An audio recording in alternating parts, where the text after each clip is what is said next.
first of all, I guess I should say hello, Michelle. Hello, and hello, everybody. Very nice to see you. It's fantastic to be here. I'm in awe of all your technical knowledge.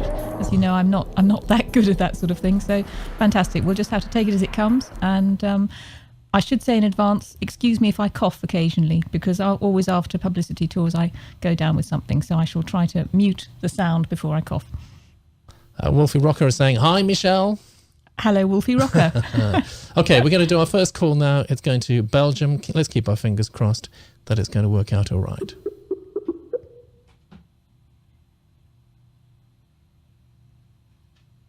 Hello.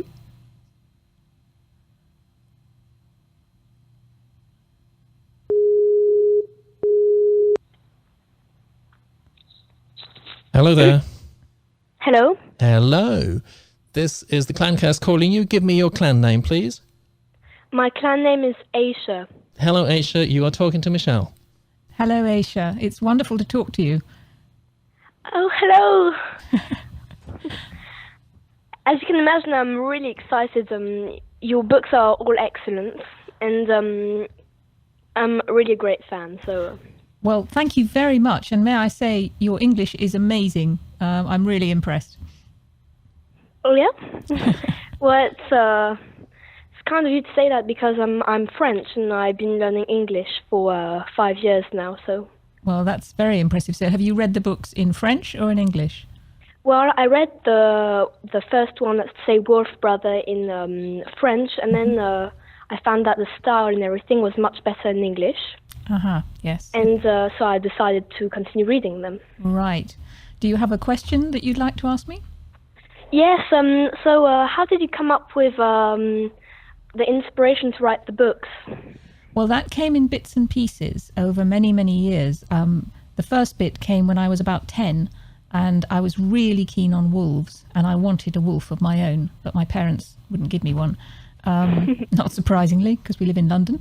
And I was also very keen on the Stone Age, and I slept on the floor, and I skinned a rabbit to make clothes out of, and I was really keen on that sort of thing.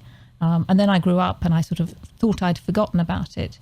But many years later, I had a really scary meeting with a bear in the mountains in Southern California. And obviously I survived, but that made me feel as if I'd been back in the Stone Age again. So all those things came together a few years later, and that's how it came about. Wow, that's a very long story. It is a long story, yes. And it's a very interesting one too. And do you have wolves of your own? I don't have a wolf of my own. I'm glad you asked that, Asia, because many people ask me that. I know there are pictures of me on the clan with wolves, but no, I go to visit wolves in the UK Wolf Conservation Trust. It's a wolf reserve in the country in England. Mm-hmm. But I've got to know some wolves very well. They had a few cubs a few years ago, and one of them was named Torak, and I've got to know him very well. So he feels like my own wolf, but he's not. Thank you very much, Aisha. It's great talking to you, and stick around on the clan. Lots of exciting things are happening there. Great talking to you, Aisha. Bye-bye. Bye-bye. Thank you. Okay, let's see where we're going to next. You know what? We're going to try and speak to somebody in Brazil. Wow.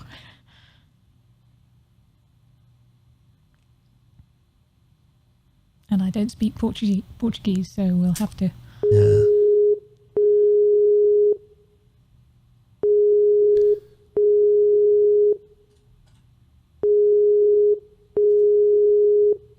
Fingers crossed. Yeah.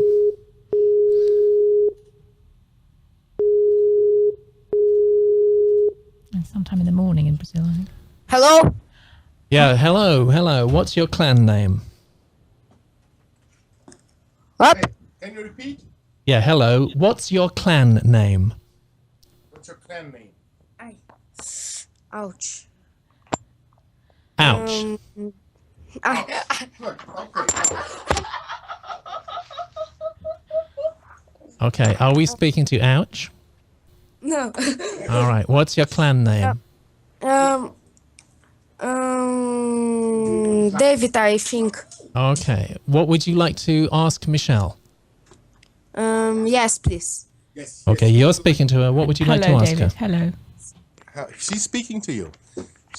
he wants to ask, from all the places to which you traveled, which one was the more inspiratory? And second, did you have any contact with a wild wolf before you wrote one of your books? Well, now the first question, which was the most inspiring place? I think anywhere in the Arctic, the very far north. There was one particular walk in Greenland in the summer that I took on my own for 7 hours to the edge of a glacier, an ice river in Torak's language. Wow. And that was amazing because I was a bit scared. And the ice river kept making weird noises as if there was a giant inside. So that was very inspiring. It made me feel I was back in time. And your other question was about, yes, had I had encounters with wild wolves before I wrote the books? I'd never actually seen wolves in the wild, because mostly you don't, because they're very good at staying hidden.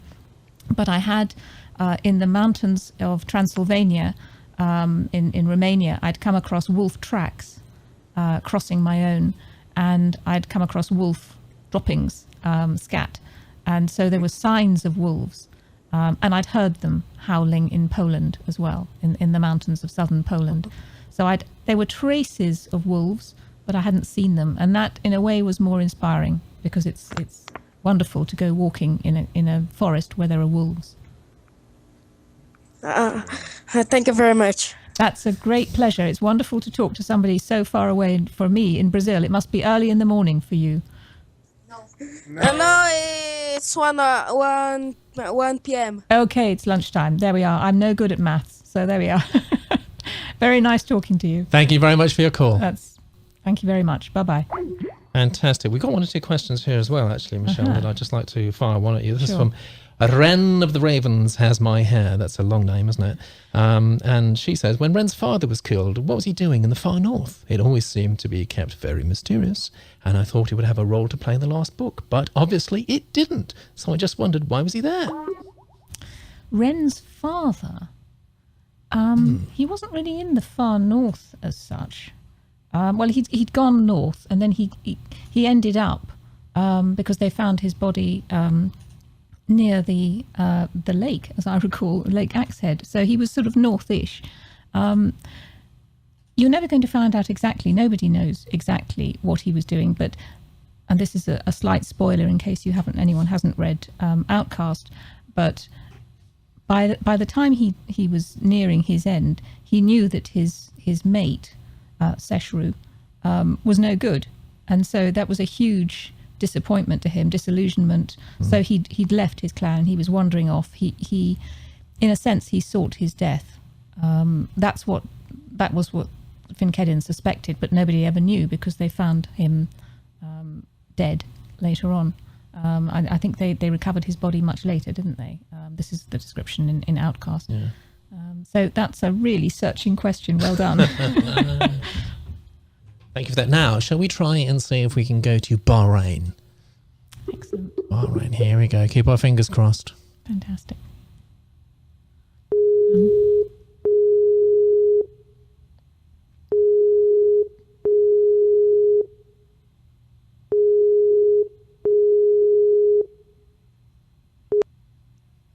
Hello. Hello. Hello Hello. there. Hello. What's your clan Hi. name? Spirit World. Spirit Spirit World. World. Spirit World. Okay, Spirit World, you're talking to Michelle. Hello, Spirit World. Hi, Michelle. I'm Torak. Hi. Spirit World. Hello. Hello. Excellent. It's very nice to talk to you. Have you got a question for me? Yeah, I'm actually planning to you. Oh, brilliant. Excellent. Okay. Do you have? Let's start. Okay. Sure. Absolutely. Do you have a name for Fa in your mind? You don't have to mention the name. Just need. Hello? I do have. The question is, do I have a name for Far? Yes, I But do. And I'm not going to tell you. And I appreciate that what you wanted to know was, do I have a name in my mind? Yes, I do. I always have to name my characters. So I knew before I wrote Wolf Brother what Far's name was and what Torak's mother's name was. But I'm afraid I'm not going to reveal that. Okay. Hello. Have you got another question? Yeah, of course. Excellent. The second question, why have you chosen Eostra to be the last soul eater? Well, I chose Eostra to be the last soul eater because I thought she was the scariest. And generally when you're writing, you try to save the strongest till last, whether it's the end of your book or the end of your series. And so I really felt that because she is trying to cross the boundaries between the living and the dead, she's the scariest of all of them. And that's why I felt I had to leave her to the last. Okay, let's move to the third question. Okay. Will there be Chronicles of Ancient Darkness box sets? If yes, when it will come and what format? I think there will be Chronicles of Ancient Darkness boxed sets. I can't be very certain because that's really a decision for my publishers. But I was talking to my publisher about a month ago, and she said, yeah, we're planning them, but we haven't got very far along the road yet. So I'm afraid I don't know what they're going to look like yet, because I don't think the publishers do either. So we'll just have to work out something quite special, I think. But yes, there will be. I think there will be, yes. Thank you very much, Spirit World. Fantastic. What's the weather like in Bahrain right now? It's really hot. Can I just ask the fourth question because it's really important? Okay, quickly. Okay. All the titles of the books are related to Torak. Yeah. But in Ghost Hunter, it's related to Torak indirectly and with several meanings. Why? And why Wolf shared the name with Torak? I like having several meanings for titles. So the fact that Ghost Hunter refers also to a wolf, but also to Torak, and in many ways to Torak. I just like that. It gives it a sort of richness. Authors like richness in their books. So that's really the reason. It makes it more interesting for readers to have many meanings in the title. Okay, thank you. That's all what I have. That's fantastic. Thank you very much. It's been a pleasure talking to you. Thanks very much for being on the line. Thank you. Okay, and from sunny Bahrain, well, I guess it's always sunny there, really. Why don't we go to England and see what things are like there? Where it's not sunny at all. No, almost certainly not. No. It's raining in London. Yes.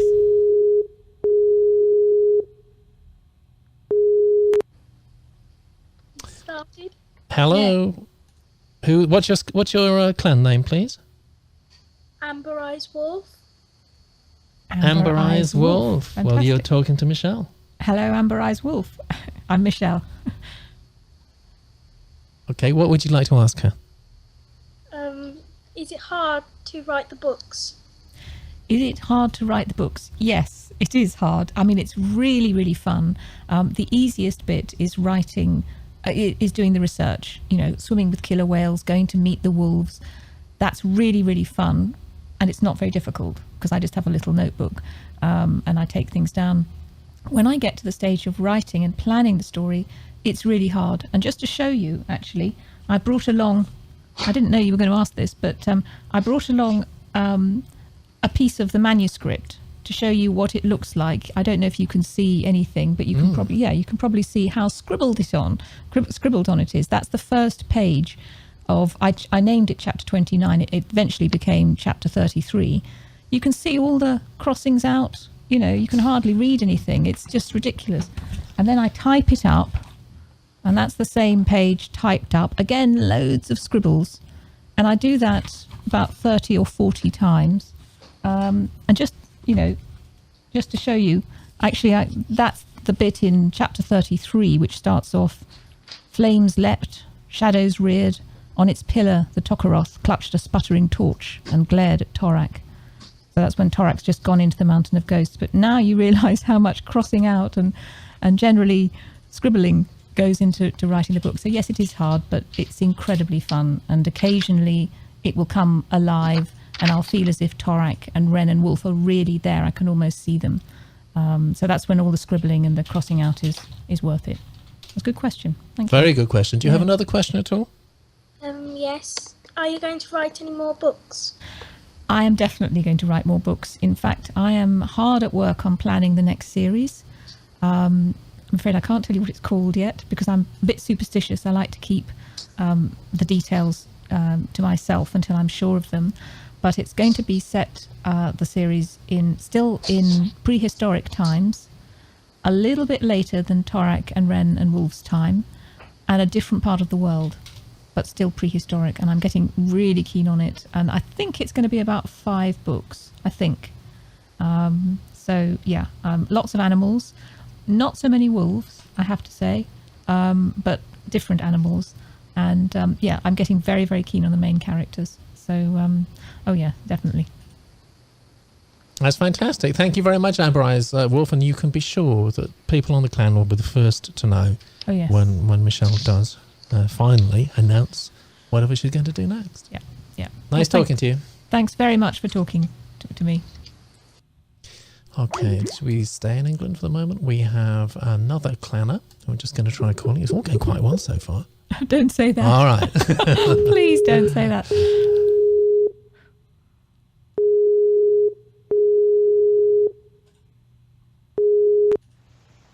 Hello. Hello. Hello there. What's your clan name? My clan name's Demon Bear. Demon Bear. You're talking to Michelle. Hello, Demon Bear. Hello. I've got 3 questions. Hopefully they're not difficult. Okay. Which book did you enjoy writing most?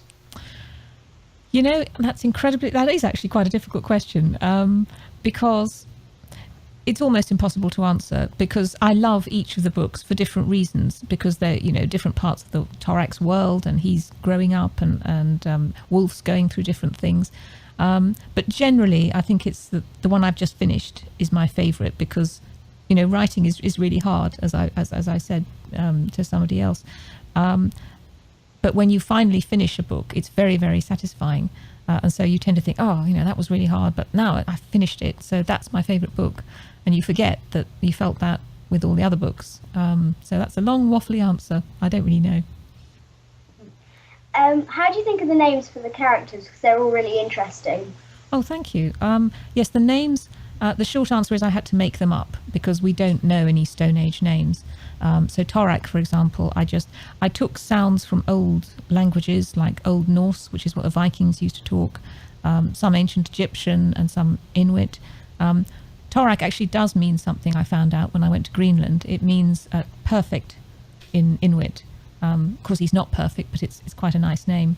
Finkedin I made up. That's perhaps my favourite name. I'm very proud of that name. I think it fits him perfectly. I have to say some of the names I did get from mythology. Thiazi is based on Thiassi, who was a Viking storm giant. Seon, I think, is Norse as well. Eostra is actually based on the Anglo-Saxon ancient goddess of Easter. And I just like the sound of the name. But most of them I have made up. So I'm glad you like them. It takes ages, I can tell you. Wolf, of course, was the one that took the longest. Because it took me ages to realise that he is just Wolf. It took me 3 days. And will Ian McKellen read the audiobooks for the next series? That's a good question. I don't know is the answer. He may just be too busy, because he was fantastic in finding time to read all of these books. For example, the last one, Ghost Hunter, he was actually working in the theatre doing Waiting for Godot, a play, every single day, and he took time out on his days off, and days when he was doing performances in the evening, he would then come and read Ghost Hunter. So I don't want to pressurise him. It would be lovely, of course, if he did, but I don't want him to feel pressurised, because I think it's magnificent that he's read all 6 books. And I've been present for all of his recordings, which has been a real treat for me to watch him recording. Best bit of the year for me, because I don't have to do anything. I just sit and watch him. Thank you very much, Demon Bear. Great questions. Yes, thank you, Demon Bear. They really were really good questions. Thank you. Bye. Okay, Bye. I think we are probably staying in England for the next one. Before we take the next call, I just want to say I know some people are experiencing a bit of lag, unfortunately. I don't really think it's our end. It does happen from time to time, but the good news is, of course, that we are doing a video recording of this. It will be available almost as soon as we've finished. So you can watch then if there's anything that you really can't see because of the bad lag. And we're also doing a very high quality audio podcast as well, and that'll be up quite soon too. So don't despair. If you're getting a bit of internet lag at the moment, don't worry about it. You will be able to catch up. All right, let's try another clanner, and this is still in England.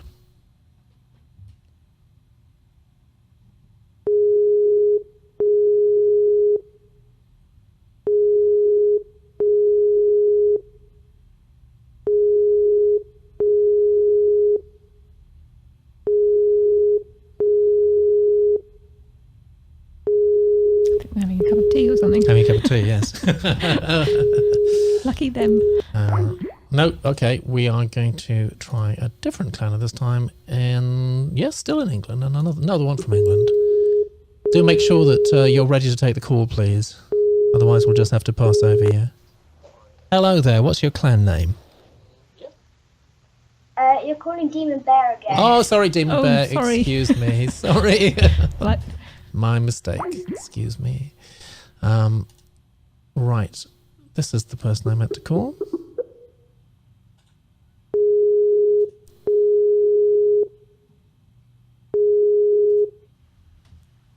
Hello there. Hello. Hello. What's your clan name? Can you talk a bit louder? Yeah, sorry. Silent Ocarina. Silent Ocarina. Okay, you're talking to Michelle. Hello, Silent Ocarina. Hello. Hi. What would you like to ask her? What's the most interesting fact you discovered about the kind of civilization that Torak lives in? The most interesting fact. There are so many that it's very difficult for me to think. But I think one of the things that really made Torak civilization alive for me was when I discovered the Pact. This is the idea, I think it's described in Wolf Brother, that when you kill an animal, you're honor bound to use every part of it. And I didn't make that up. The Pact, as it's described in the story, comes from the Nunamut Eskimos. And they call themselves Eskimos rather than Inuit in parts of Canada. And that there are different forms of the Pact among hunter-gatherers all over the world. And I didn't really know that until I did the research. And I think that's amazing. And I think that's probably the most amazing thing, because it's quite a lot of work using all the bits of an animal, and it's quite ingenious what they do with them. And so that really brought it alive for me. So that's a really good question. Thank you. Do you have another question? No, not really. All right. But I just want to say that I really, really enjoy reading your books, and I have a chronic illness, so I can't get out very much, and they really cheer me up, and thank you. I'm so pleased that you enjoy them. That's brilliant, and thank you for telling me that. And I am writing another series, so I hope you'll enjoy that too. So thanks very much indeed. Thank you. Thank you very much, Silent Lovely talking to Ocarina. you. Stick around with the clan. And now we are... I tell you what, there's someone who's just asked a question. Sorry, I'm just trying to hang up here. The technology is I getting wondered, too it sounded much. like a sort of the surf or the sea or something. Yeah, Nice it sound. did, didn't it? Yeah. We've got Raven Girl Renn, who's just asked a question in the chat room live, which you can do if you're in the chat room right now. Make sure that you ask whatever questions you want to, and hopefully I'll see them. She says, "Dear Michelle, what gave you the idea to portray Wolf in such an animal way, whereas other books, the animals think and act in the same way? For example, Firebringer and The Sight." I think the aim, I'm not quite sure, but the aim was always, you see, in writing the books, to make them real. Whether I was dealing with Torak or Finkedin or the Soul Eaters, I wanted the story to be real and for you to feel that everything could have happened in the story. And so it was very important to me, because I like wolves, to make Wolf a real wolf. It just never occurred to me to make him a sort of Dr. Dolittle sort of talking animal, but who's really a human being. So because I wanted to make him real, I did quite a lot of research on wolf behavior. And then what really brought it alive was the first time I wrote from Wolf's point of view, because then I became a wolf. Every time I write from Wolf's point of view, I become him. And that's when I started to think like a wolf and to realize that certain things he just won't understand. And so, for example, in Oathbreaker, It was when I was thinking like Wolf that I realised he doesn't understand revenge. I hadn't planned that before, but that made me realise that animals don't really understand revenge. Most of them don't. So yeah, interesting one, but it just seemed the right thing to do. Yeah. All right, we're going to go back and try that call again that didn't answer because I know... But thank you for that question. That was Yes, thank you really very much, Raven Girl Run. And there's another good question actually by Bigsy, which I'll get round to in a moment, who's just asked that in the chat room. Right now, this is your second chance. Got a second or two to answer. Answer now or forever hold your peace. Must be a nice cup of tea. Must be. All right, forget about that. Sorry about that. Where are we going to now? I'm not too sure where this is. We're going to take potluck. I mean, it could be anywhere in the world. It could be anywhere in the world. Okay. Yeah. Hello. Hello. What's your clan name? Kodak. Kodak. And where are you? Which country? England. You're in England. All right. Okay. Hello, Kodak. You're speaking to Michelle. Hi, Kodak. Hi. I was wondering if you based Thiazi on anyone that you know in real life, or Thiazi. Nobody's ever asked me that. Not any specific person, but he's kind of an amalgam, a collection of everything I don't like in some men. I've got to be a bit careful about this. I do like men, but some men really irritate me, particularly when just because they're strong, they throw their weight around. They're bullies, basically. And some men can be very, very nasty. So yes, I didn't have a particular man in my mind. Thank goodness. I don't know anyone like that. But I was sort of taking mannerisms and behavioural patterns from a number of different people. And then after a while, I tend to forget who they're based on because he's just Thiazi. Yeah, interesting question. Cheers. Okay, very nice to talk to you. Thanks very much, Kodak. Thanks. Fantastic. Kodak. Now then, we are going to go to Norway. How about that? Oh, yes. That sounds good, doesn't it? I'm going to Norway soon, actually. Oh, yeah? Yes. I wonder if there's any snow. I think so.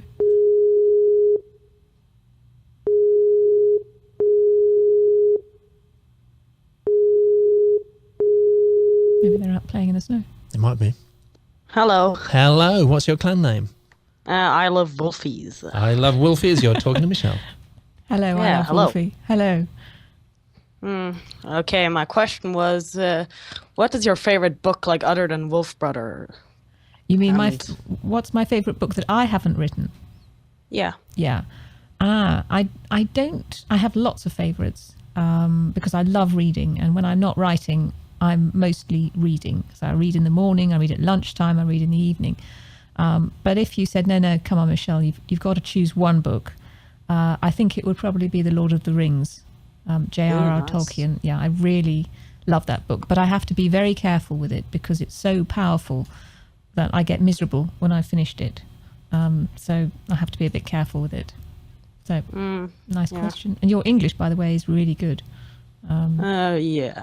I lived in California for a year, so. I see, hence the accent. Pretty good, pretty good. Have you got another question? Yeah, tell us what's the weather your like? favorite character in the Wolf Brothers series? What's my favorite character? Well, I like writing from all the different characters. I love the Soul Eaters because writing from them, as them is terrific fun. And I'm very fond of Finkedin. And of course, Torak and Renn. I love writing from their points of view. But I think, again, if you said, no, you've got to choose one, I think it would have to be Wolf. I'm very, very fond of Wolf. I shall miss him. You really love animals, right? I do. I don't love all animals. I'm not that keen on monkeys, actually. I just, not that keen on them. And I didn't think I was that keen on bears until I went and saw the polar bears in the Arctic for Soul Eater. But I do like them. So, but yes, mostly I do like animals. Yeah, nice talking to you. Very nice talking to you. Yeah. Thank you, I love Wolfie. Thank you, I love Wolfie. Bye. And from the frozen wastes of Norway, actually, we didn't actually find out what the weather's like, but I bet it is snowing. Let's see if we can go to South Africa.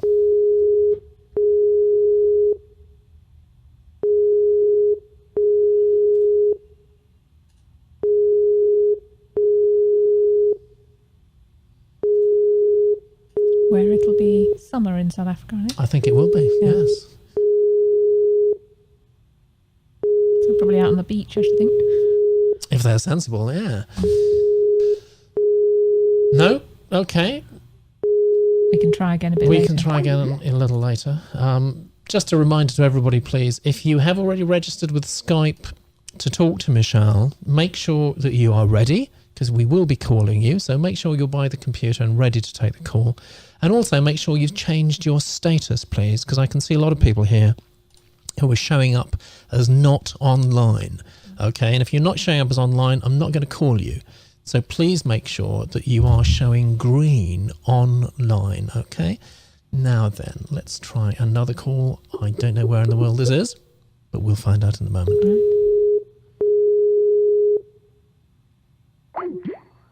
Nope.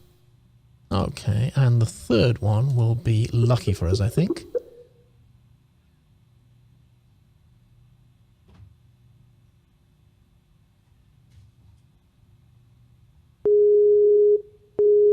Exciting, this.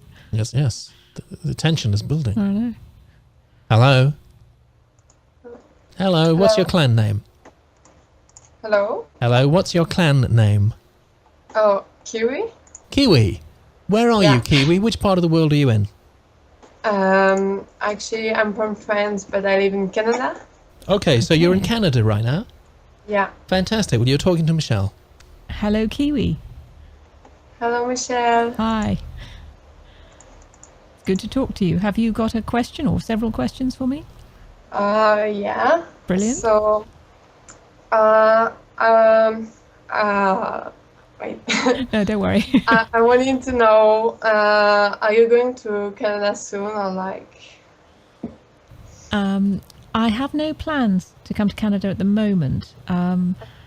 I went to Canada for a short tour a few years ago, you know, to talk in a few schools and that sort of thing. Of course, I'm very good friends with my Canadian publishers, and so if they ask me to come back, I'd be delighted to, because I'd love to come back to Canada. So I'm afraid at the moment there are no plans, but if the publishers ask me, or if I can think up a reason to have a research trip in Canada, I would be there like a shot, because I love Canada. Okay. The last time I think I was there was in Vancouver, which I really, really liked. I thought it was fantastic. Okay. It was wonderful. And I'd like to get to Newfoundland and look around there, but that's a hope at the moment. But I'm a bit busy planning the next series. Oh, yeah. I see. I'm in the east part of Canada. Okay. Like in Vancouver, Yep. Toronto and everything. Yep. So. I ended up in Toronto last time. That was lovely too, actually. I really enjoyed it. Have you got another question? Yeah, it's about a book. Mm-hmm. Like, you know, the second book, when Torak discover, like, you can travel in other animals and everything. Yes. Why did he discover it now and not before? Because, like... That's an interesting... Nobody's ever asked me that. I think the reason... I knew he was going to be a spirit walker. I knew he was a spirit walker from before I started the first book, Wolf Brother. But I felt, as a matter of storytelling, it was too complicated to have that coming in as well as the story of Wolf Brother. You know, he's got enough to deal with. And it didn't really have a place in the story. Whereas in Spirit Walker, it does.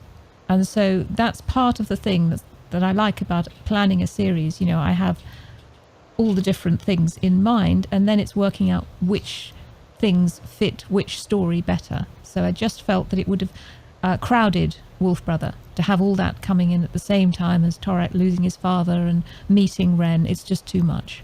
It didn't have a place in the story. Good question. Yeah. Okay.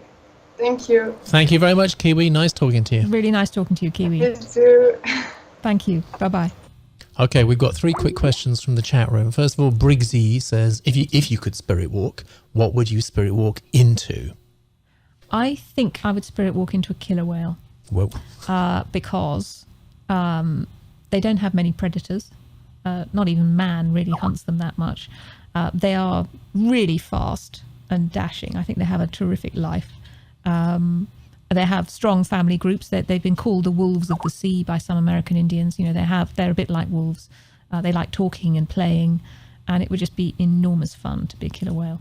So yeah, I'd enjoy that. Or rather to spirit walk in a killer whale. So yes, it would be quite nice to get out of it. Okay, well, talking about spirit walking, Forest Fred wants to know, Michelle, we know what it feels like for Torak to spirit walk into something, but what would it feel like to be spirit walked into? That would be quite off-putting, I think, depending on the strength of your souls. I mean, if you were, the ice bear in Soul Eater, he's got very strong souls. And if you remember when Torak spirit walks into the ice bear, it's quite difficult to get out. So I don't think the ice bear would find it that off-putting. It's just sort of what's happening. Something's, I don't feel quite right, but it's not too bad. If, on the other hand, Torak were to when he does spirit walk into the horse, the mare, in Oathbreaker, she's really quite rattled by it because, he can control her because his souls are much stronger. So it rather depends on how strong your souls are. And third quick question from the chat room comes from Willow. Thank you very much for this, Willow, who wants to know, what's your favourite genre to read or write? I don't tend to think in genres that much. I understand why you're asking the question. To read, I read all sorts of things. I've just finished reading the works of Raymond Chandler, who's a magnificent writer of thrillers. He wrote in the 40s, I think, and 30s, but his work doesn't date at all. So thrillers, when they're really well written, fantastic. Right now I'm reading a biography. I love biographies, the stories of lives, often of writers. I'm reading one about a Victorian poet called Gerard Manley Hopkins. I actually haven't read his poetry, but I'm enjoying the story of his life. But I am now reading his poetry. And sometimes short stories, so I don't really have a favourite genre. Now, to write, obviously it's a little different. I do like writing adventure stories. I call these stories Chronicles adventure stories. So I love that. I like the difficulty of keeping the attention of the reader, making it very exciting. I love that. There are a number of there's one other particular genre that I'm quite keen on. I'm afraid I'm not going to tell you what it is, but it's something I've been working on just for a one-off book that may come out. I don't know, but then you'll find out what that genre is. I'm sorry to be mysterious, but again, a bit superstitious. Yeah. Okay, well, that's good. We've got some more good questions coming up in the chat room, actually. But right now, let's try and do another call. And this is to someone who's never used Skype before, so fingers crossed. Well, good luck. Yeah. Hello. What's your clan name? Ian Productions. ENPRODUCTION. Ian Productions. That's an unusual name. Well, Well, you're talking to Michelle right now. Coming through loud and clear, so well done. Yeah. Thank you. So what question do you have, or questions do you have for me? Have you got any more books coming up for the series? Have I got any more books coming out? Well, there aren't going to be any more books featuring Torak and Renn and Wolf, I'm afraid, because I do feel quite strongly that I've brought that series to an end. And I hope you think it's a satisfactory way. I don't want to give it away too much if you haven't read Ghost Hunter, but yeah, I'm reading it now. You're reading it now. Okay. Well, I think it's a satisfying ending, and it would be a shame just to continue to write more adventures, which probably wouldn't be as good, and then would spoil the whole series for you. But having said that, I'm planning another series set in prehistory, but a slightly later time, and not with different characters, but lots of animals still. So sort of yes or no is the answer to your question. Thank you. Any more questions? What was it like being with wolves in the in the Wolf Trust in Berkshire? Yes, yeah. It's magnificent. It's wonderful. The first time I met wolves was there, and I was really nervous because I'd loved wolves for so long, and I thought, oh, what if it's a letdown? What if they just look like big dogs? Yeah. And it was brilliant because they're so mysterious, and they've got these wonderful amber eyes. I don't know if you can see this ring. This is amber. That's the colour of wolf's eyes, and this one is green amber. That's the colour of Dark Fur's eyes. and they're beautiful. They look at you and then look away. And since then, I've got to know some of the other wolves really well, and I'm quite good friends with 3 of them: Torak, Mosey, and Mai. So I can go into their enclosure, and they come bounding over to me and bounce all over me. So it's fantastic. It's not something that goes away, and I will continue even after now I've finished Ghost Hunter. I'll still go and see them and look after them. Fantastic. Thank you very much. Thanks You very did your much. Skype very well. Well done, Ian Productions. Yeah, I'm very impressed with your technical knowledge. Absolutely. And I think we've got another one to the UK right now. Really nice logo, actually. It's a wolf, but a wolf with kind of a tattoo. Ooh. A tattooed wolf. Never seen that before. Wow. Great idea. Hello. Hello? Hello. What's your clan name? Hi, this is Mystic Wolf's... Oh, no, sorry. Mystic Howl. Mystic Howl, get it right, Mystic Howl. Hello, I'm I've got Michelle. so many code names. Hi. Well, I that's wanted probably... to meet you, Michelle. Well, it's very nice meeting you. Mystic Howl, I think it was, isn't it? Yes. You... Yeah, Mystic Howl. Excellent. Right, my first question is, what is your favourite clan in the series, and why? I think the clan, yes, it's different. It's difficult because some clans are great fun to write, but I don't necessarily have that much affection for them. I mean, I really enjoyed writing the Red Deer clan because I thought they were really irritating. They sort of think they're better than everybody else. And I enjoyed writing the other Deep Forest clans, the Forest Horse and the Auroch, because they're so weird. They really are weird and scarring their skin. Absolutely. These poor people, how misled can you be? But if you're saying, what's one of my favourite clan, I think it has to be the Raven clan. Some people ask me, why isn't it the Wolf clan? But I've actually always had it slightly in for the Wolf clan because they weren't terrific for Torak when he needed them. But the Raven clan, the Raven clan, though, I think... They're the most sort of moderate in the sense that they don't move every single day, which would be a bit of a drag. They're not too religious. They're a little bit easygoing, and they've got a terrific leader. They've got the best leader in Finkedin. So I just think it'd be quite fun to be a Raven. So yeah, interesting question. Thank you. And my second question is, do you mind if I mention about the death that occurs at the beginning of book 3? Beginning of book 3, the death. Is it? Yeah, it's book 3. I'll call him codename. Okay. You're gonna have to remind me. Can I say it? Bale. Oh, that's book 5. Is it book 5? That's what threw me. Yes. Oh, yes, sorry. Absolutely. No, I didn't actually think there was a death in book 3, but okay. But yes, no, you fine. Go ahead. My question was, how did you feel about killing him off? Pretty awful, actually. The thing was, I felt even worse about creating him because, in a sense, you see, I've planned the whole series. Wow! So when we meet him in the second book, I knew what was going to happen to him, and I felt most like a rat was in book 4, actually, in Outcast, because he was so nice. He's so nice to Renn, and he's a good boy, but he's going to be a man, and I did feel a real heel. It's a bit like, it's almost felt like killing my son sort of thing because pretty awful, but you have to do that sometimes, and if I hadn't been upset, there would have been something wrong. So good question. Thanks. Fantastic. Thank you very much for your call. Thank you very much. Thank you. Nice talking to you. Bye. Nice. Okay, it's going really well in the chat room. I think we should try to keep up, actually, because otherwise we're going to get completely snowed under. Yep. So Wolf Wanderer wants to know, and keep the questions coming, please, because we can handle them as long as Michelle is still standing. Yep. Wolf Wanderer says, Michelle, why didn't you write any scenes in COAD from one of the Soul Eaters' point of view?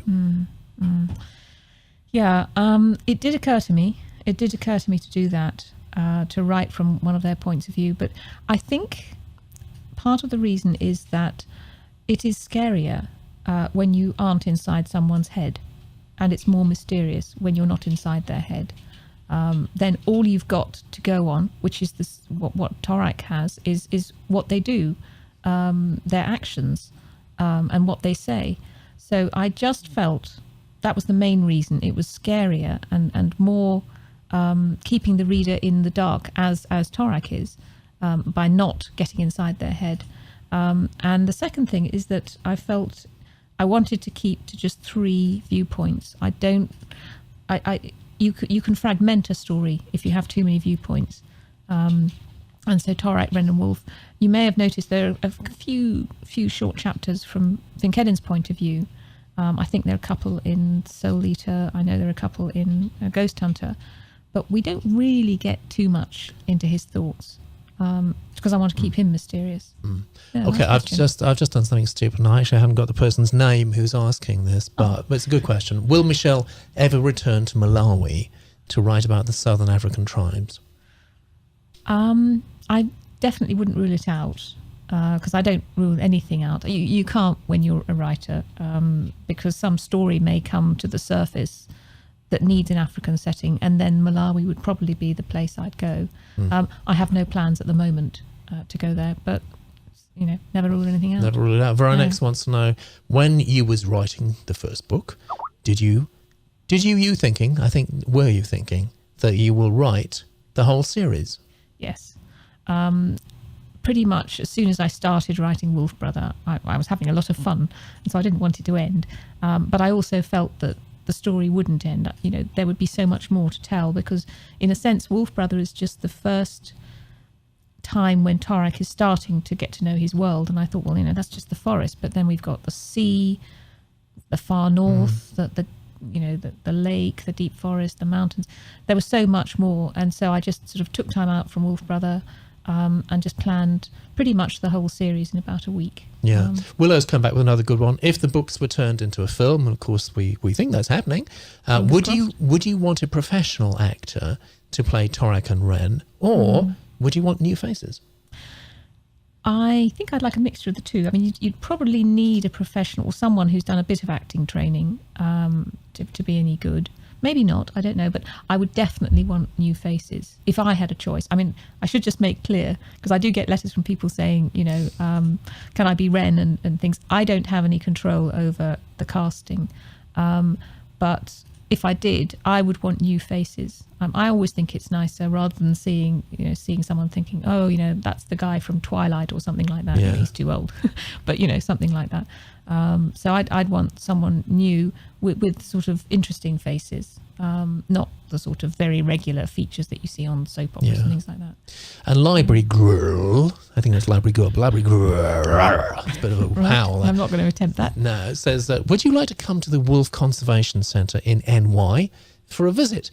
Please. I didn't know there was one, and that'd be in New York State, I suppose. Yeah, I'm sure there is one. I would love to come. It's a question of when I'm going to get out to New York. I was there earlier. I was in New York City. I think it was in July or something, to do some breakfast television, which was kind of weird, a whole week for just about 7 minutes filming. I would love to. I'd love to come to some of the wolf trusts and sanctuaries in the States. But it is a question of, when I'm invited and if I've got time and that sort of thing. Okay, now we can try and go back to Norway. Yes. All right, here we go. Fingers crossed.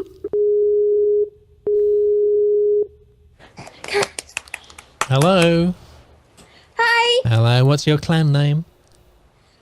It's John.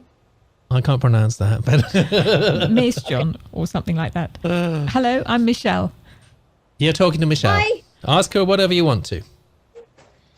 Okay. My first question is, how many clans are there actually in Torak's world? You've asked me a question I don't think I can answer because I've never actually counted them up.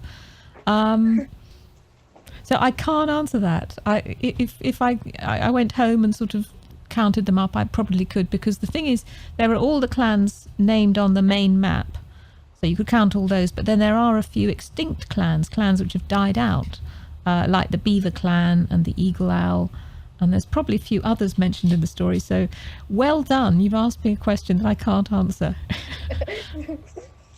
Try another one. What did you say? You were about to say Try another question. Another question. Yeah. Is it certain that the films are going to be made? Are there going to be additions? We're hoping the films will be made. What the situation now is that they're in what's called development, which means that they're working on the script. They're trying to work out where to film the film. They're trying to work out how to deal with Wolf, because wolves aren't very good actors. Wolves don't see the point of acting, so you can't train wolves, and so that's going to be a little bit difficult. So they're trying to work all that stuff out, and it'll be very expensive to make the films. So they haven't made the final decision yet. When they do, if and when they do, then we'll put something on the Clan, so you'll know as soon as possible. So I'm afraid I can't be more definite than that. It might be a couple of years, it might be longer. I just don't know. So we'll have to keep our fingers crossed. Oh, good. Okay. Thank you very much. And then what are the different festivals in Torak's world? I might start celebrating them. Wow, that's an amazing idea. Well, let me see. Well, there's Midsummer. That's pretty important in ancient peoples, and that's a particularly good festival to celebrate because it's also Torak's birth night. Yeah. So that's quite a good one. I always drink a toast to Torak at Midsummer night, and of course in Scandinavia you always make a big fuss of Midsummer anyway. That's a pretty big one. Souls Night is also a nice one. I mean, we've just this is really Souls Day, as it were, because yesterday was Halloween, and that's quite a nice one. Although it sounds a bit weird, but if you've got a grandfather or someone who died, it's nice to remember them, and it's quite nice. There are others. I'm trying to remember from my notes, and some of them didn't get into the stories. They're just sort of the particular ones that the Deep Forest clans celebrate. But I think those are the main ones. And then the winter solstice, when the sun comes back in December, that's an important one. I don't think that really came into the story very much, but it is actually quite an important one, because obviously Torak lives, as you do, in further north, and so it's really important when it gets light again. So those are the big three, I think. What a really nice idea. Yeah. And by the way, your English is fantastic. Thank you. Really I'm good. actually mostly English. I'm just living in Norway. Okay. Well, lucky you. I'm not Scottish. Okay. Can I just ask, what's it like? Is it snowing there now? No, it's not. It's expected to snow soon. Are you in Oslo or? No, it's down in Stockholm, more Right. south of Oslo. Right. Okay. Yeah. So it wouldn't be snowing yet, but okay. Well, really nice talking to you, and thanks for some great questions. Thanks a lot. See you in the clan. Can I ask a question too? All right, just quickly. There are two people here, so.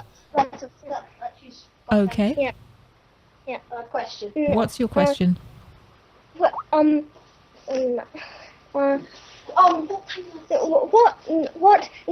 time period will the next series be set in?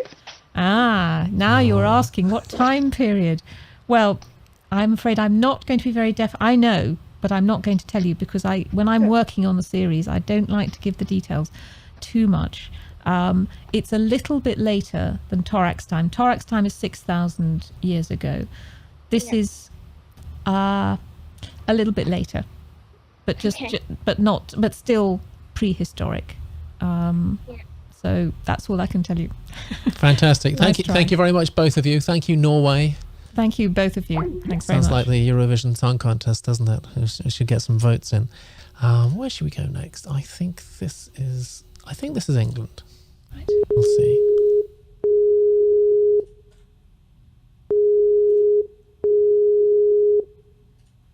Hello? Hello, what's your clan name? Phantom Wolf. Hello, Phantom Wolf. You're speaking to Michelle. Hello, Phantom Wolf. Hi, Michelle. Hi. I wanted to ask you, which scenes out of all the books or scene did you enjoy writing most? Oh, wow. There are some scenes that stand out. Let me just have a quick think. I liked writing in Spirit Walker. I very much enjoyed the first time Torak really spirit walks, when he's fallen into the sea and he's in the kelp forest, and then he sees himself sort of floating in the sea because he's spirit walked into the seal's body. I really enjoyed that. I liked the sort of the description of the water and the kelp forest, and then this horror of seeing himself sort of drowning. I enjoyed that. The scene in Soul Eater when they have to amputate part of Wolf's tail, I found that very dramatic, and I enjoyed that. And then some of the rites, the Soul Eater's rites in the caves in Soul Eater. Oh, there are an awful lot, actually. I've had a lot of fun with these books. So I don't think I could, again, I don't want to give a spoiler, in Ghost Hunter, after the climax, when Torak is lying on the mountain under the stars. I'm not going to give too much away, but I loved writing that bit. I like reading that bit. Oh, good. I'm glad. It was actually really hard to write. I was looking forward to it, but then it was very hard to write. I can imagine, yeah. Yeah, it was hard. So there are lots of, when Torak has the soul sickness in Outcast, and he loses it. He doesn't understand all these different animals and things, and I enjoyed those. So, and there's loads. And the forest fire in Oathbreaker. I'm going to go through the whole series now, aren't I? So I don't think I can give you the key dramatic, when they're very, very emotional. Those are the ones I particularly like. Okay, thank you. Good question.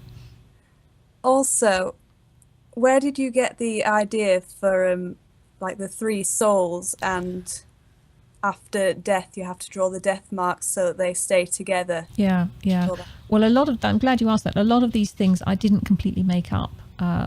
That's why I think they feel real. I've based them on real hunter-gatherer beliefs. Not Stone Age, we don't know Stone Age beliefs, but more recent hunter-gatherers, people like the American Indians, some American Indians anyway, the Inuit, some Aboriginal tribes, African tribes. The particular, most civilizations or cultures have more than one soul. We're actually quite unusual in thinking we just got one soul. I think the ancient Egyptians had something like 9, or Wow. Yeah, I know. It gets very complicated. I just thought 3 was a good number. The way I started off thinking was that the name soul is kind of like your personality, and that's based on the Inuit idea of the attack. In fact, I was going to call it that, but then I thought, no, just call it the name soul. So that's like your personality. And then it seemed very natural to have the clan soul as the sort of the social level.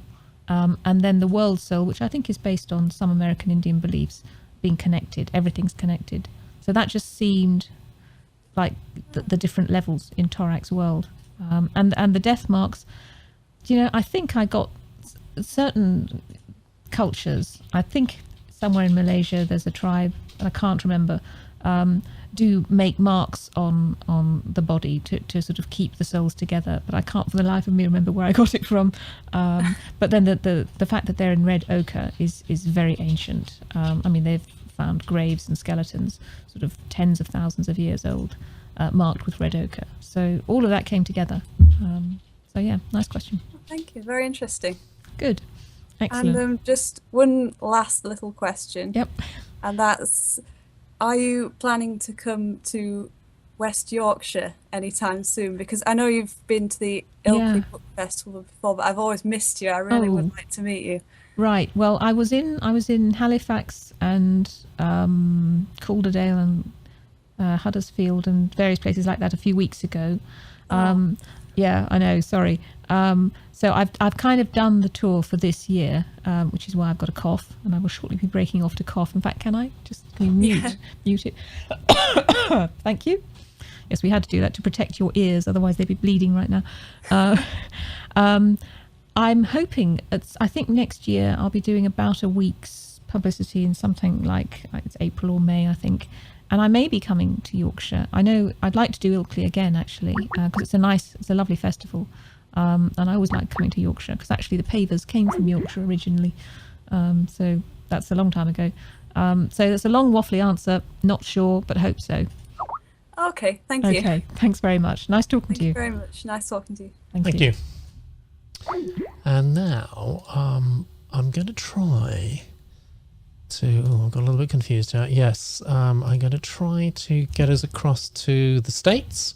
So let's keep our fingers crossed. Something like lunchtime, I should think. Over there. Yeah, it will be actually. It's about noon.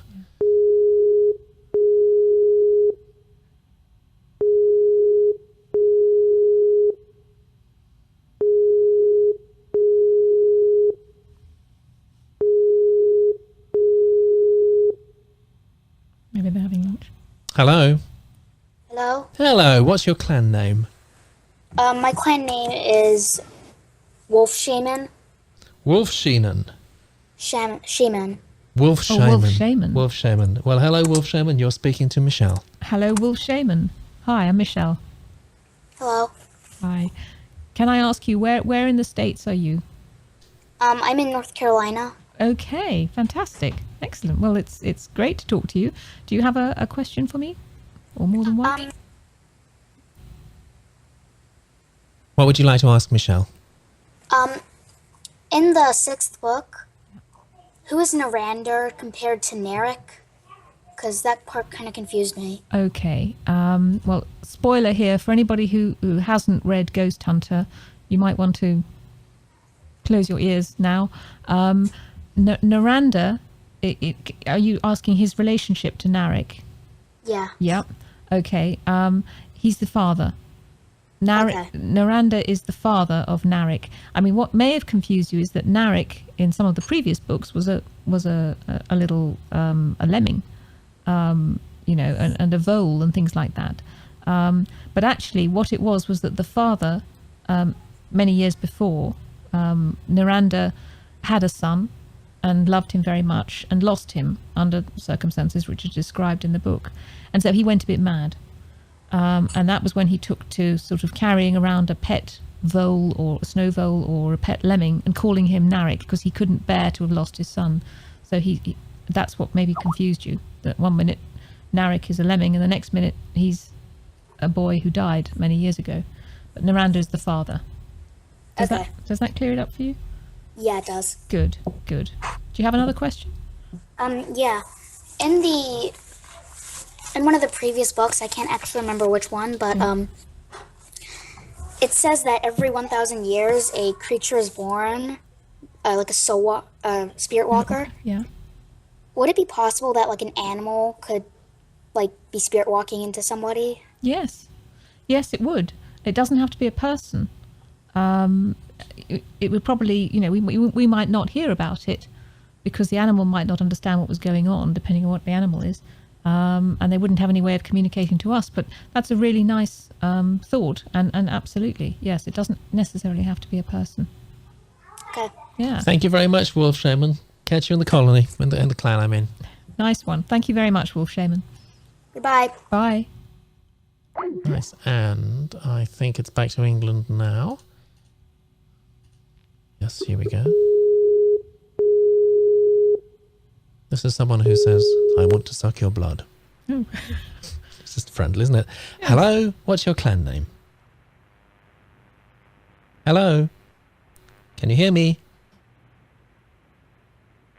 Hello, can you hear me? Third time.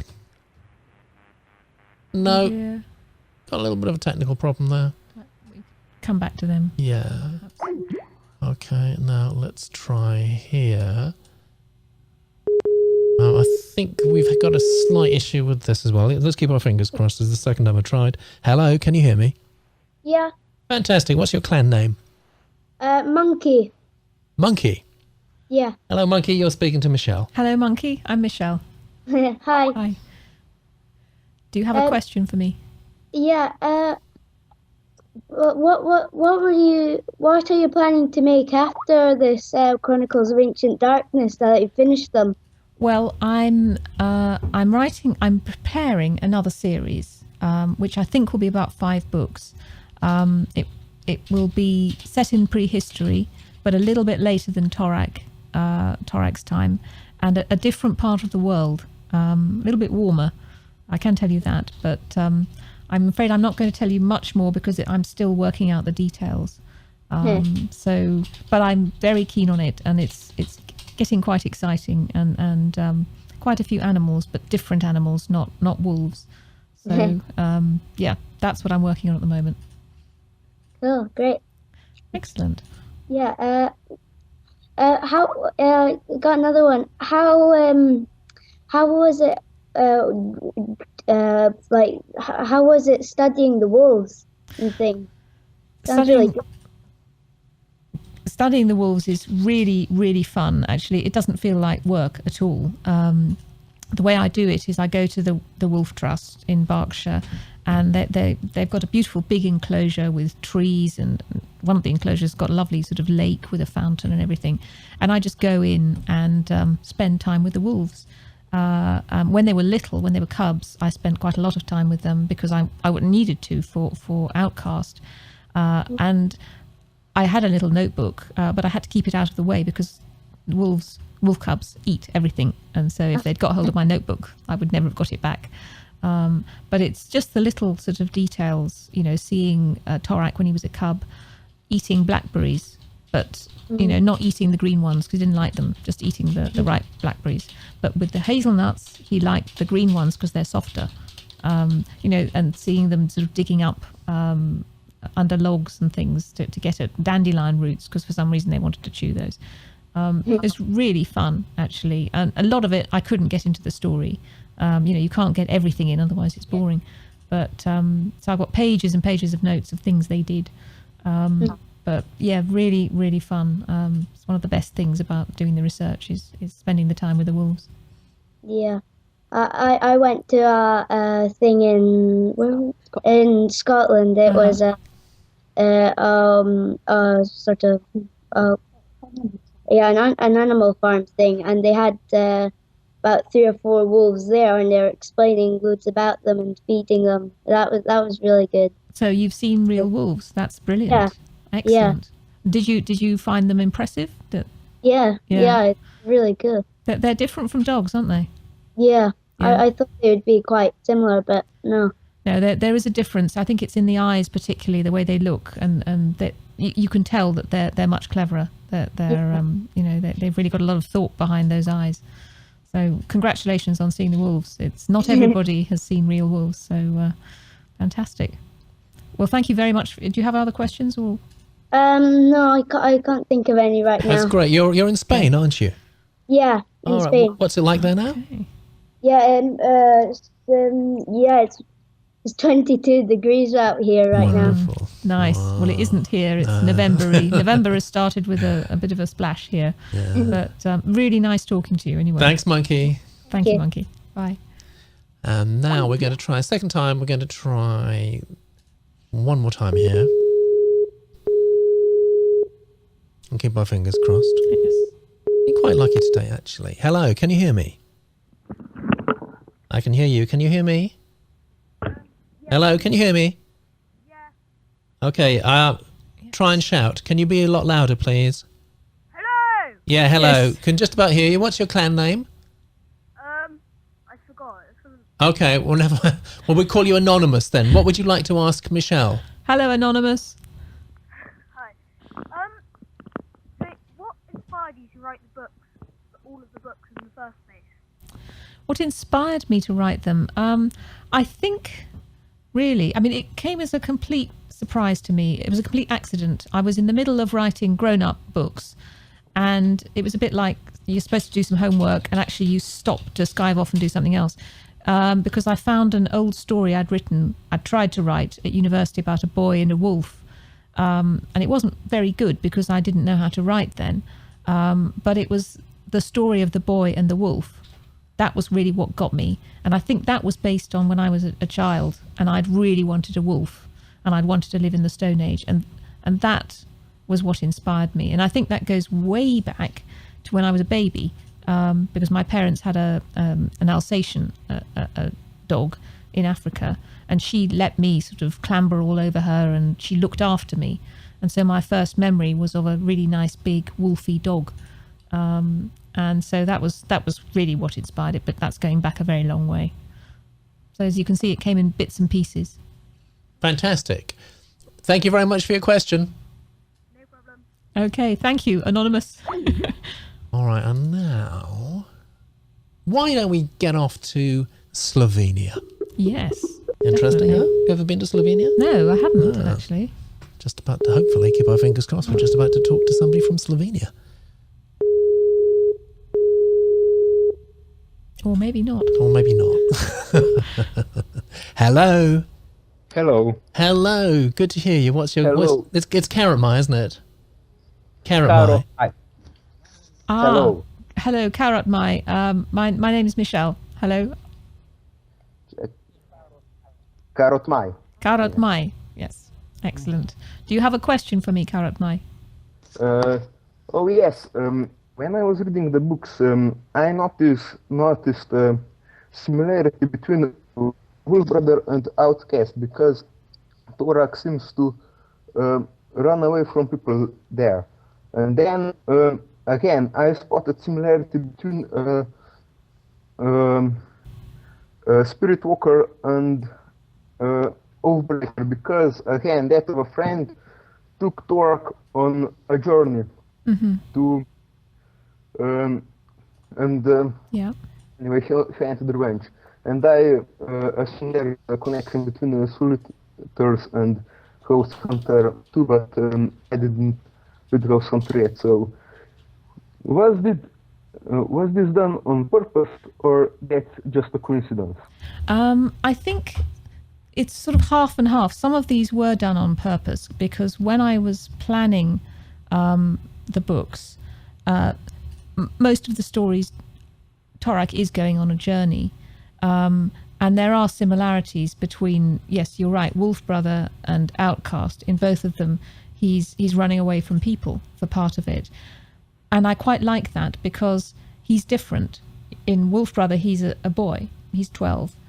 In Outcast, he's undergoing the change between man and boy and man. He's not yet a young man, but he's different from when he was 12, and so it's quite fun to see a similar situation, but it's different for him because he's different. So yes, some of that is deliberate, and other times it's just unconscious.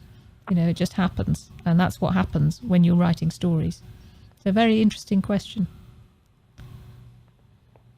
Okay. Thanks. That's a pleasure. Very nice talking to you. Thank you so much for your call. Thank you. And now I've got a very quick one, slightly unusual one, but there's a lot of speculation in the chat room, Michelle, about this. It's a very important question. Okay. Are you ready for it? I don't know if I'll know the answer, but... Do you like marshmallows? Do I like marshmallows? Yeah. I like them if you toast them over an open fire. I don't like them when they're just the squidgy, soft things in a bag. But if you toast them, we used to do this as kids. You've probably done it. That's really fun, because if they catch fire, this is probably quite dangerous, so be careful. But then they go all caramelly. Yes, I do like marshmallows when they're caramelized on the outside, but not when they're just boring and raw. Well, now you know. Thank you. All right, now this is to England. Doing quite well so far. Let's keep our fingers crossed. Glad I could answer that question. Yeah. Relief. And the tension mounts. Are we ringing? Can't hear it ringing yet. No? Give it another few seconds.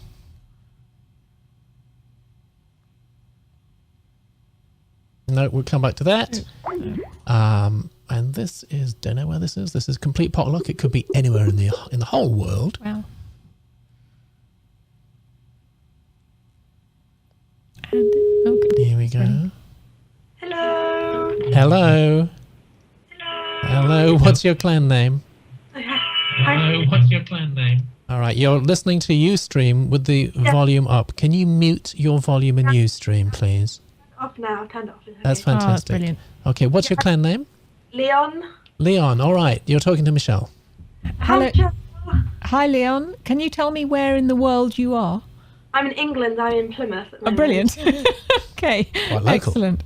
Yeah, I'm actually a girl. I don't really know why I gave myself a boy's name, but I think that's very cool. That's very cool. Yes. Go for it. Okay, my question is, Ghost Hunter, where it got to a point where there were lots of different stories going on, like there was like Torak on his own, Renn on her own, Little Cub.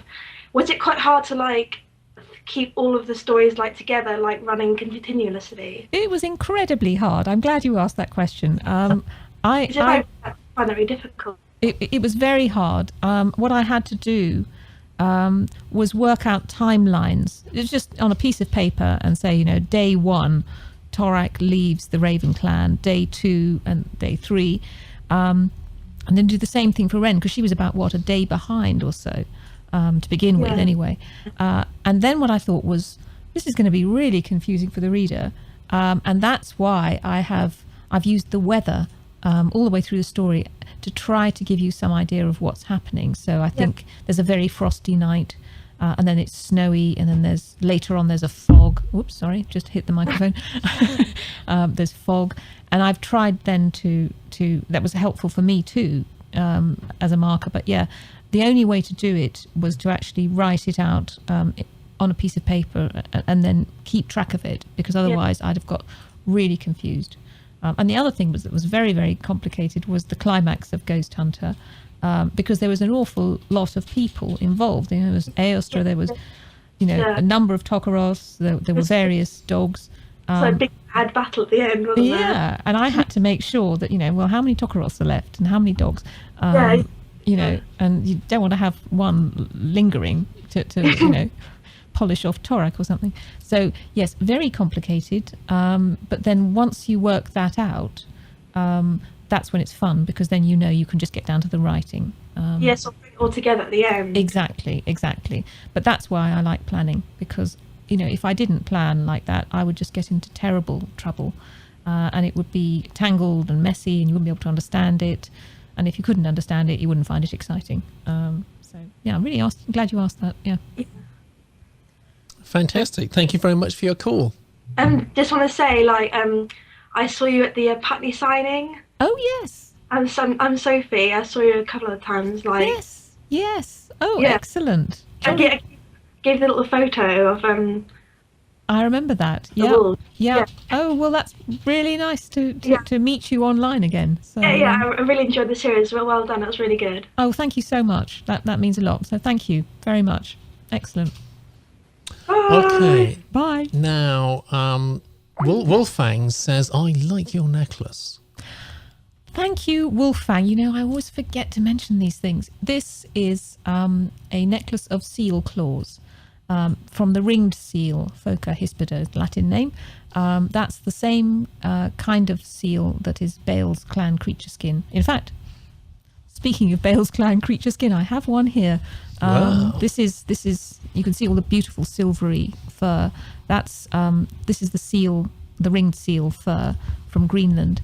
And even now, quite often the Inuit, when they kill a seal, they eat it, obviously, that's why they kill it, but then they use all the different bits. And that's why an Inuit made this really gorgeous necklace. It's 2 flippers worth of seal claws.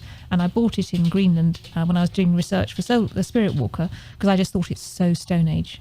So thank you. I'm glad you mentioned that, because I would have forgotten, and people must have been thinking, what is she wearing around her neck? Exactly. So now you know. Yeah, exactly.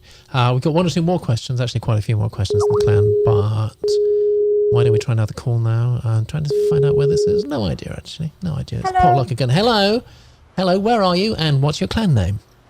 I actually don't really have an account. Well, I do have an account, but I can't remember my clan name, so I don't really go on often. All right, I'll call you anonymous. Where are you? I'm in England. In England? London. Okay, A not too Londoner. far. Fantastic. Not too far from where we are at the moment. So what would you like to ask Michelle? I would like to ask what inspired her to write her books? What inspired me to write the books? Well, I think it was a love of the Stone Age, partly.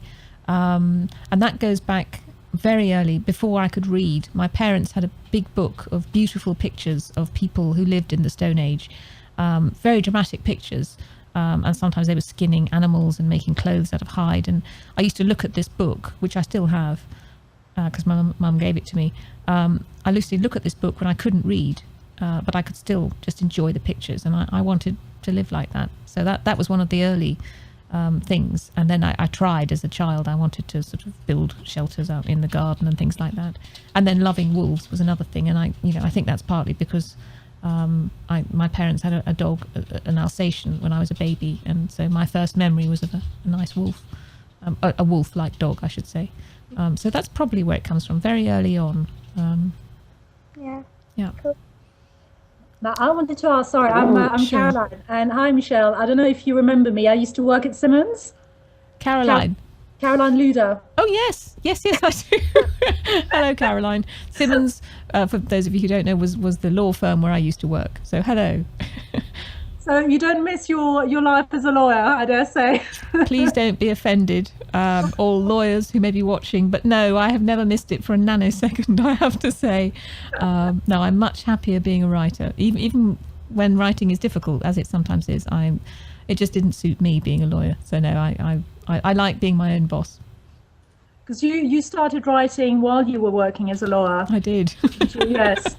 Oh, yes. No, that's right. I think a lot of writers do. They try to write when they're still, working at something else. But yeah, I used to get up at 5 a.m. and do a couple of hours in the morning in my flat before going into work.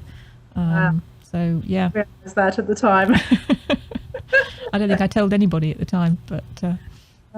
Yeah, we all thought it was very brave for you to embark on a complete new career. Well, some people thought I was mad, actually, but it's worked out, so that's pretty good. Fantastic. Well, but Sophie very much enjoys your book. Your book always looks forward to the next one. Wonderful. And myself as well, actually, Anthony. So when is the next one out? Well, we finished the series, and so. It's a good question, but I'm still planning the next series. So don't know. Not next year, I'm afraid, because I'll still be writing it. So possibly the following year. Yes, so everyone in the clan will be the very, very first people to know. Yes. Because they always are, because they're special. Yes. There will be more information, probably early next year. Yeah. I'll be able to tell you more. Is the next series also going to be about wolves?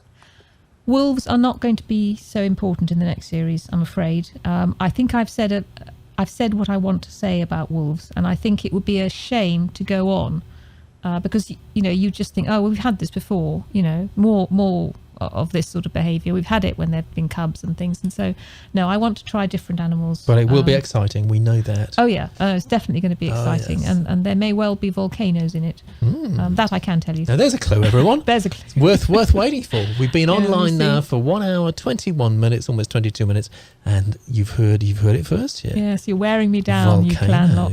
Yes. Volcanoes, guys. Yes. All right, thanks for your call. One volcano. Thank you very much. Thanks for your call. And now, I did say that there was nobody from Australia. Actually, we have got someone from Australia. Brilliant. So, heaven knows what time it is there. Let's keep our fingers crossed because it's a long way away. Let's hope it works. Oh, hello. What's your clan name?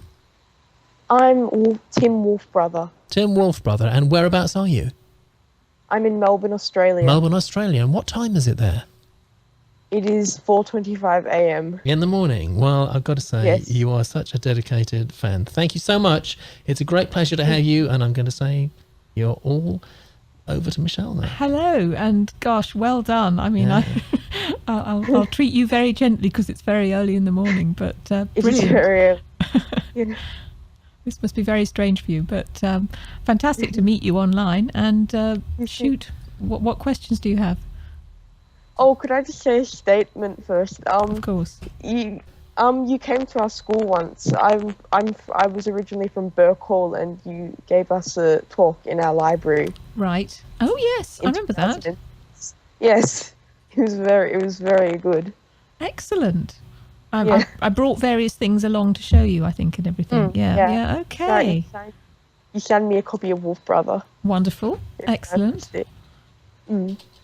Brilliant. Oh well, that's positioned it nicely for me. I really enjoyed that day. I can still see the library actually in my head. So Yeah. brilliant. I do have one question. Was Darkfur and Wolf okay after they lost their cub? Were they okay after they lost their... Have you finished Ghost Hunter? I have finished it. You have finished it. Okay. Yes, they again, spoiler alert for people who haven't finished Ghost Hunter, but yes, they are okay. And I think this is realistic because sometimes wolves do lose cubs, and they do sometimes mourn for a while, but then they get over it. And I think the evidence is they get over it more quickly than human beings if they lose a child. So also they're helped by the fact that they've got one cub left, and he's a bit of a handful, so he's going to keep them busy, and they'll have more cubs in the future. So they are a little different from human beings in that sense. They've been through the mourning process, and I think the thing that really knocked Wolf sideways is when and he thought he'd lost the whole pack. Yeah. And you do find that sometimes with wolves. I mean, there's evidence that, you know, when a grown-up wolf in the pack is killed, there was one case I read about, and the one wolf was killed by a mountain lion. This was in America, and the other wolves stopped playing for several days, you know, and then just sort of moped, really, because they were mourning. Yeah. But yeah, no, dark fur and wolf would be all right. Okay. It's a pretty strong pack. But that's a nice question. Nobody's ever asked that. So thank you. Yeah, it's good. Do you have another one? Because, you know, you're stayed up. So I hope you went to sleep and set your alarm. But I've just been waiting on tenterhooks. Oh my goodness. I've just been so excited. Oh, this is brilliant. It's fantastic. It's the wonders of modern technology. Isn't it amazing? It sounds like you're around the corner. Yeah. Not really any questions, but I'm actually writing my own book at the moment, and Right. I was wondering if you've got any inspiring words. Oh, that's good that you asked that. Well, congratulations on writing. That's brilliant. It shows a lot of ambition, and that's good. Some suggestions. I think a sort of practical suggestion is carry a little notebook with you. You know, I'm already doing that. You're already doing that. That's brilliant. Because, you know, I do. And, it's very, very useful. Have one by the bed as well, by the TV, you know, because quite often you might get an idea, you know, when you're just going to sleep or something, and just scribble it down, because you will forget it in the morning. I think something else. Yes, I was thinking about this the other day. If you get stuck, which you will do, I mean, I do, you know, a scene doesn't go well, or you're not quite sure how to end a chapter, something like that. It's if you've sat for a while and it just isn't working, it's actually quite a good idea to go for a walk. There's something, or to do something else, like go shopping. There's something about the movement of walking that actually helps thoughts come to the surface. The Romans even had a Latin expression, solvitur ambulando, which I think means solution through walking. So go for a walk. Often I find then, you know, that's the answer. Are you, you know, in terms of structuring the story, that can sometimes be very difficult for new writers. And I can give you just a couple of pointers on that. The first one is if you get to know your main character quite well before you write, you know, and try to identify what they want, what's their aim in the story. And then throw obstacles in their way, you know, and that actually is the structure of an awful lot of stories throughout the world.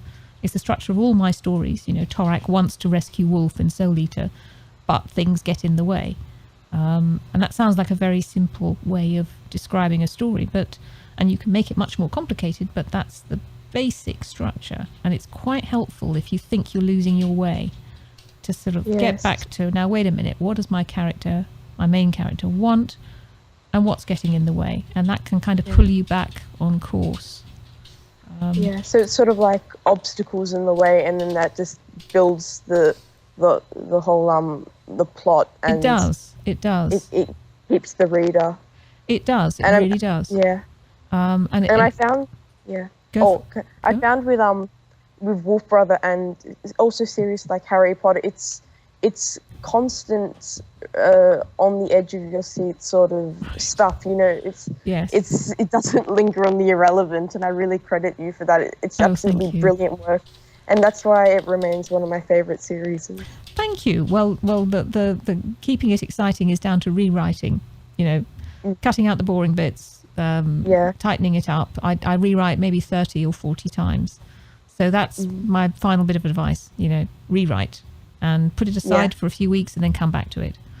So okay, well, good luck with your story. Thank you very much. And congratulations on being awake at 4 a.m. Yeah, get some sleep. Yes. Thank you very much. Okay, lovely talking to you. Good talking to you. All right, now finally, we just got one more call now, actually, and then we've got a whole load of quick questions from the chat room. Sure. But this one is also quite a long way from where we are at the moment. Hopefully we're going to get through to Poland. Oh. Fingers crossed.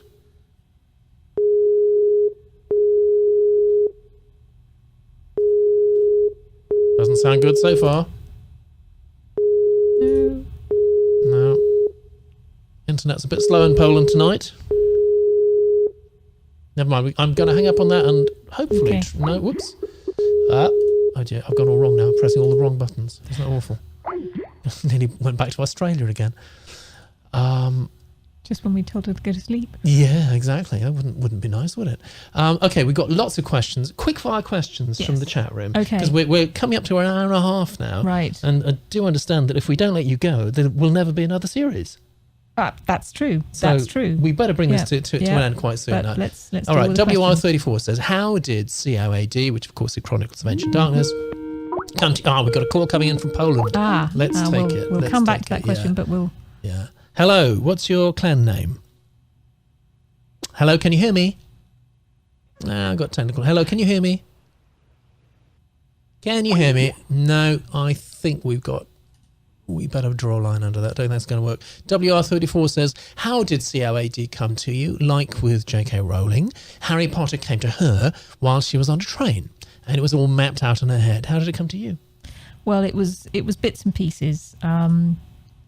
I think I've talked earlier on about, having a childhood love of wolves and the Stone Age. But then later on, I'd forgotten all about that. And it was meeting a bear in Southern California that it was pretty scary. I mean, the bear, she was a mother bear with two small cubs, and she came towards me because she didn't like me being so close to her cubs. So she was, I was about 5 feet away from her, and she could easily have killed me. But I sort of talked to her to calm her down and walked, didn't run, but walked away. But that was a really terrifying encounter. That's why I can write from first-hand experience about bears in Wolf Brother. And so all those sort of things came together in the story of Torak and Wolf. It took me a little longer than a train journey. It took me about a week to work out the story of the whole series. Thank you very much. That was WR34. WR stands for Wolf Reader 34. Got one from Spirit World, excuse me, who we've also spoken to. Have you found in your researches something you wanted to share in the series, but you realised it wouldn't fit? Oh, there was lots. I mean, I've got a whole book on how to build a skin boat. And I was going to write a scene about, building a skin boat, but then there wasn't any reason to put it in. It was really interesting. Lots about the clothes as well. Just to give you an example, funny you should mention that. I brought along a reindeer hide mitten. This was made by the Inuit, and you can see it's reindeer fur, and it's really nice because the palm of the mitten, the fur points up, and that means that if you're holding a fish or something, it's going to hook and it's not going to slither out of your hands. And I would have loved to have got that in, all that sort of detail, but it's a bit it slowed the story down. So I've got books and books on the clothes and how gorgeous they are, but there's only a few lines in the story. There's probably loads of others that I'll think about on the train going home that I'll think, damn. Geek Wolf wants to know if you could have an animal friend like Torak has Wolf, who you could communicate just like Torak and Wolf do, what sort of animal would it be? If we were in the realms of fantasy where I could communicate with an animal, it'd be a wolf, I think, definitely. I like killer whales as well, as I think I mentioned earlier, but the limitation would be I'd have to live by the sea. No, I think a wolf. Yeah, it would be a wolf. Would be so cool. Yeah, terrific. It would be. Katerina says, will you come to Scotland to do signings? I'd like to come to Scotland. I was in Scotland earlier this year. At the end of August, I was in Edinburgh for the festival, and then I went over to Glasgow. I would imagine I'll be coming back maybe next year, if not the following year. I love coming to Scotland, definitely. Cool. Okay, so that's something to look forward to. Details will be on the clan as and when I do. Always. Half-Blood Ryan. Oh, hello, Half-Blood Ryan. Yeah, you've said Renn made you change your plans. How different were your original plans from the finalised Ghost Hunter? And please do come for a signing in Kings Lynn, Norfolk. You always ask difficult questions. The question was, how did Renn make me change my plans in Ghost Hunter? Was it just related to... Yeah. Well, that actually, she made me change my plan about the final scene, the ending. Again, spoiler alert if anyone hasn't read Ghost Hunter, but at the beginning when I was planning the story, the series rather, when I was writing Wolf Brother, I thought Torak would walk off alone at the end of Ghost Hunter. And Renn made me change my plans. Around about when I was writing Soul Eater, I thought, this isn't going to work. she's not going to have it, he's not going to have it. And that's what made me change my plans. Wolffangs wants to know, why do Renn and Torak argue so much? That's a really good question. I think it's probably because I argue. I've always argued with all my boyfriends. Well, Renn is quite sharp and critical. She's not going to keep quiet. If she thinks Torak's doing something daft, she's going to tell him. And Torak's going to answer back. You know, I mean, that's the characters they are. I don't think I could write them if they were sort of not arguing. It just wouldn't work. It's partly the way I am. Really good question, and not a very good Wolf answer. Wanderer also wants to know something about Renn. Were you originally planning for Renn to become the Raven Mage instead of Dark, and for Torak to go off on his own? Well, as I've said, I had thought that Torak would go off on his own at one point. I never really planned for Renn to be the Raven Mage. I always felt that she wouldn't want that. So I never thought that was going to be the case. Quite how, you know, I was going to find a replacement, I wasn't sure about until the answer stared me in the face when I started to write Ghost Hunter. I mean, I'd known about Dark from, you know, before I wrote Wolf Brother. You know, he was a character, but I hadn't realised the role he would play until quite late on in Ghost Hunter, which is interesting. Raven Girl Renn, again, says, do you have any side jobs? Because you hear about these famous people with really strange jobs compared to what their known profession is. For example, Harry Hill, doctor; Delia Smith, hairdresser. Really? I didn't know that. Delia Smith, hairdresser. No, I don't. Well, I mean, I used to be a lawyer, but that was before I was published. No, this is an absolutely full-time job. I don't even have a family. I don't even have a dog. I do nothing but write. When I'm not writing, I am reading somebody else's book. I spend very little of my waking life in the real world. It's mostly in my world or in worlds created by other people. And that's how I like it. All right, last question now. My goodness. Final question. Okay. Then we will let you go Sniff. to write another series. Okay. It's from Wolfie Rocker. And it's a really good question. And it's very simple. What question do your fans ask you the most often? It has varied a bit. When Wolf Brother came out, it was, is Wolf coming back? And then a bit later on, it was, you know, how many books are there in the series, and why can't you write more books with Torak, Renn and Wolf? A lot of you want to know how I got the idea for the series, and you get various messy answers because, you know, it's a messy answer to the whole thing. And recently it's been, what are you writing now? And I think I've answered that now. So yes, it's changed, but that's a really interesting question, and one that actually no one has asked me. So well done. And I'd just like to say before I go, thank you to everybody all over the world who's phoned in or whatever it is in technological speak. And it's been fantastic. This probably won't be the last that we'll be doing, because I've really enjoyed it. I hope you have. And thanks very much for asking such brilliant questions. It's been terrific. I hope you've enjoyed it. Thanks very much. Thank you very much, Michelle. And I want to say thank you so much for the Clan Guardians, for everything they do online. They really make the community work well, and they've worked hard today. Yes, a big brilliant. thank you to them too. Many thanks to all of you Clan Guardians. We couldn't do it without you, really couldn't. So thanks a lot. And thank you, the voice of admin. Yes, for your technical support. Pleasure. We've all had a great time, Michelle, and let's make sure we do it again soon. Absolutely. Thanks a lot then. Bye.